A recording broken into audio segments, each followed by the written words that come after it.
Hello বন্ধুরা, কেমন আছেন সবাই? আশা করি অনেকে ভালো আছেন। তো আজকের ভিডিওটা হচ্ছে ফারহান আল ওয়াহিদকে নিয়ে।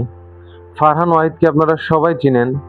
সে কিন্তু ইংল্যান্ডে জন্মগ্রহণ করেছেন এবং তার বেড়ে ওঠা সবকিছুই কিন্তু ইংল্যান্ডে। সাম্প্রতিক সময়ে অনেক নিউজ মিডিয়াতে খবর ঘোরাফেরা করছেন ফারহান আল ওয়াহিদ নাকি বাংলাদেশের দলে যোগদান করবেন, এমনটাই শোনা যাচ্ছে। আসলে বিষয়টা কতটা সত্য কতটা মিথ্যা এইসব বিষয় নিয়ে আজকে আপনাদের সামনে আলোচনা করতে এসেছি। ফারহান আল ওয়াহিদ হচ্ছেন একজন প্রবাসী বাংলাদেশি ফুটবলার। তিনি বর্তমানে ফুলহাম ফুলহামের অনূর্ধ্ব-19 দলের হয়ে খেলে থাকেন।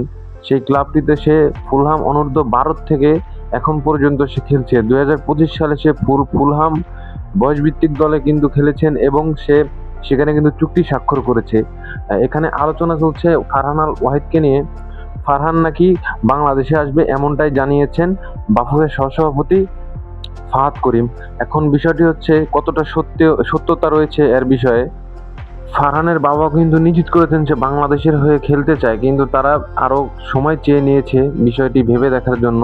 কারণ ফারহানের সামনে আরো সময় আছে ইংল্যান্ড জাতীয় দলে খেলার।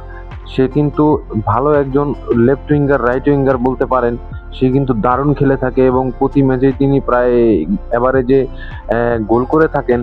এখন দেখার বিষয় হচ্ছে ফারহান আল ওয়াহিদ কি বাংলাদেশ ন্যাশনাল টিমকে নেতৃত্ব দেওয়ার জন্য আসে, নাকি সে তার ভালো জীবনের জন্য ইংল্যান্ডকে বেছে নেয়। তো বিষয়টি অনেক গুরুত্ব সহকারে দেখছে জনাব ফাহাদ করিম।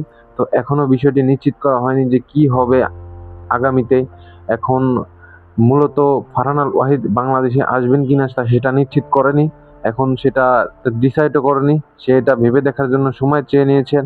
তো আমরা এখন দেখব ফারহান আল ওয়াহিদকে বাংলাদেশ জাতীয় দলে আনা যায় কিনা, নাকি সে তার উজ্জ্বল ভবিষ্যতের জন্য ইংল্যান্ডেই থাকে।